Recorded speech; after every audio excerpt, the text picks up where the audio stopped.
اکثر لوگ جو جنگ ہار جاتے ہیں وہ ہوتی ہے ناکامی کے ڈر کی۔ جنگ کوشش کریں، شروع کریں، ابھی کریں اور یقین رکھیں کہ آپ پہلا راؤنڈ جیت گئے ہیں۔ بسم اللہ الرحمن الرحیم۔ السلام علیکم۔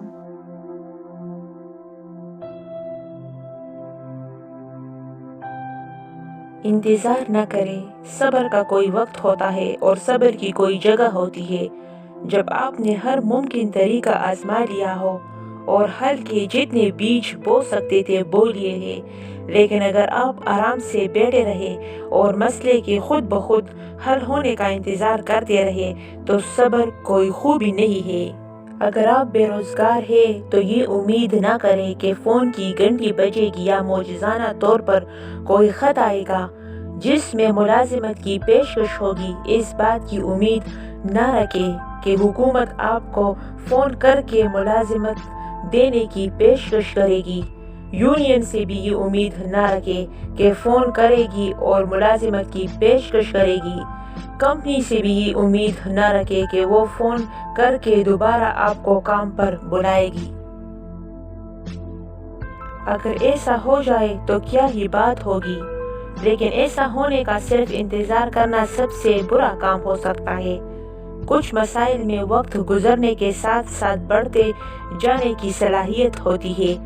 اگر آپ صرف انتظار کرتے ہیں کہ خدایا اس کا کوئی بندہ آپ کے بچانے کے لیے کچھ کرے گا تو آپ مسئلے کو وقت دے رہے ہیں کہ وہ اپنی منفی اثرات کو اکثر لوگ جو جنگ ہار جاتے ہیں وہ ہوتی ہے ناکامی کے ڈر کی۔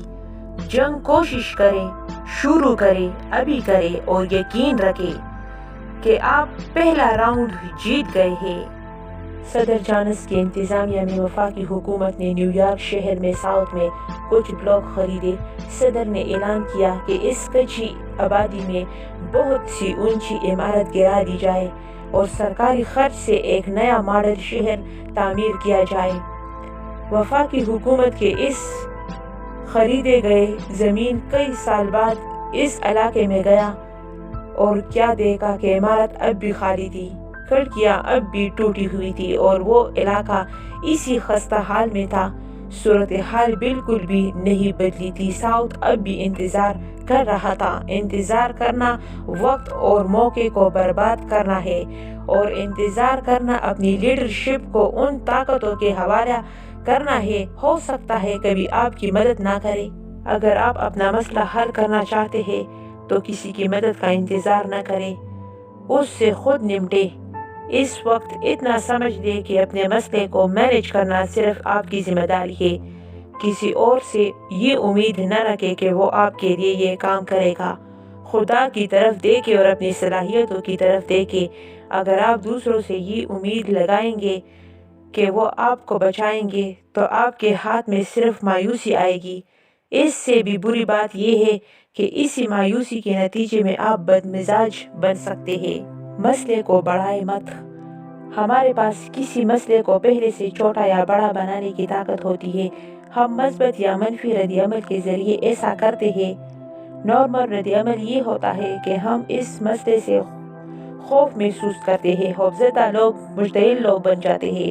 خوفزدہ لوگ نفرت کرنے لگتے ہیں۔ نفرت اور غصہ مسئلے کو صرف بڑھاتے ہیں۔ یہ مثبت رد عمل نہیں ہے۔ ان سے مسئلے کے حل میں کوئی مدد نہیں ملے گی۔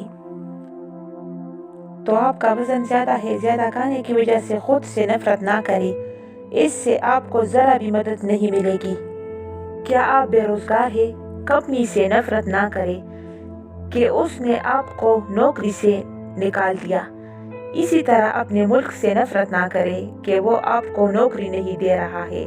لوگوں سے نفرت نہ کریں کہ انہیں بے روزگاروں کی کوئی جان ووڈن جب کیلیفورنیا یونیورسٹی کے لاس اینجلس باسکٹ بال ٹیم کا کوچ تھا تو اس نے لگاتار کامیابیاں حاصل کی۔ میں نے ایک دفعہ اسے کہتے سنا کہ کوئی بھی انسان تب تک نہیں ہارتا جب تک وہ دوسروں کو الزام نہ دینے لگے۔ میرا مشورہ ہے کہ الزام تراشی سے بچیں۔ مسئلے کو حل کریں۔ آپ مسئلے کو تب حل کرنا شروع کرتے ہیں جب آپ اپنی زخمی بیٹی کے پاس پہنچ کر میں نے اسے سب سے پہلے مشورہ یہ دیا تھا کہ کیرل، تمہیں ایک چیز کے بارے میں محتاط رہنا ہوگا، وہ چیز ہے خود رحمی، خود پر رحم کھاؤ تو یہ دنیا تمہارے لیے جہنم بن جائے گی۔ اس نے فوراً جواب دیا، ڈیڈ اس بارے میں فکر نہ کریں، میرے پاس اس کے بغیر ہی بہت سے مسائل ہیں۔ اگر آپ کے ساتھ کوئی مسئلہ ہے تو اس میں دوسرے مسائل کا اضافہ نہ کریں۔ اپنے مسئلے میں خود رحمی، حسد، الزام تراشی، نفرت، غصے یا مستقبل کے بارے میں منفی سوچ کا اضافہ کر کے اسے اور برا نہ بنائیں۔